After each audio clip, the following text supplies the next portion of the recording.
Une femme était bloquée au milieu d'un désert. Soudain, elle aperçut un avion de passagers immobilisé dans une vallée vide. L'espoir renaquit dans son cœur, peut-être pourrait-elle enfin rentrer chez elle. Mais lorsqu'elle arriva près de l'avion, quelque chose lui sembla étrange. Elle cria de toutes ses forces pour demander de l'aide, mais personne ne répondit. Étonnant pour un si grand avion. Pourtant, elle rassembla son courage et avança. Lentement, elle monta les marches et entra prudemment à l'intérieur. En arrivant dans le cockpit, elle comprit que l'avion était brisé et abandonné depuis de nombreuses années. La femme se sentit déçue, mais elle ne perdit pas espoir. Elle se rendit dans la cabine de l'équipage, mais il n'y avait rien d'utile, seulement un seau vide. En regardant par la fenêtre, une idée lui vint. Elle se rendit dans le hangar de l'avion, sortit un pneu et y mit le feu, afin qu'une épaisse fumée noire s'élève dans le ciel. Elle pensa que cela attirerait de l'aide, mais personne ne vint. Alors, elle se mit en marche vers la rivière la plus proche. Elle commença à remplir le seau d'eau avec un gobelet en plastique. Elle avait très soif, mais elle ne but pas. Elle continua à avancer, portant le seau avec précaution. Lorsqu'elle atteignit sa destination, son cœur se brisa. Il y avait un petit garçon qui autrefois riait et jouait, maintenant allongé dans une voiture, les yeux fermés. Des marques rouges couvrirent son visage. La femme grimpa à la fenêtre et cria, mais le garçon ne bougea pas. Il semblait plongé dans un profond sommeil. À ce moment critique, la femme versa toute l'eau sur le pare-brise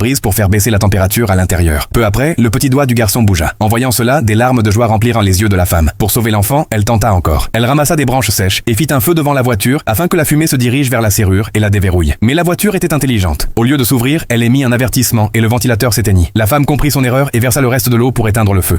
Mais à ce moment-là, la température de la voiture avait déjà atteint 108 degrés. L'enfant perdit connaissance. La femme ne put le supporter. Elle saisit une grosse clé à molette et frappa la voiture de toutes ses forces. D'abord sur le capot, puis sur la poignée. Mais la voiture était trop solide. Rien ne se passa. Son cœur se serra. Soudain, la roue de la voiture commença à bouger. La femme essaya de l'arrêter, mais elle était bien trop lourde, pesant des tonnes. La voiture se mit à rouler vers une falaise, prête à tomber dans un profond ravin. Puis, une petite pierre se coinça dans la roue, et la voiture s'arrêta au bord du précipice. Mais l'état de l'enfant s'aggrava. Alors, la femme prit une décision. Elle retira la pierre avec la clé et poussa la voiture vers la falaise de ses propres mains. Dès que la voiture bascula, son système de sécurité automatique s'activa. Le système hydraulique redressa la voiture, qui tomba sans dommage au sol. La femme se mit aussitôt à courir. Elle glissa, tomba, mais ne s'arrêta pas. Lorsqu'elle vit que la voiture était intacte, elle resta sans voix. Une lumière brillait près de la poignée. Elle ouvrit la porte et atteignit enfin l'enfant. Le garçon était toujours inconscient. Le cœur brisé, la femme sut qu'elle devait aller à l'hôpital immédiatement. Elle monta dans la voiture et appuya sur le bouton de démarrage. La voiture se mit à rouler, tremblant légèrement en traversant la vallée. Quelques instants plus tard, elle atteignit l'hôpital. Là, l'enfant ouvrit enfin les yeux, et des larmes de joie coulèrent des yeux de sa mère.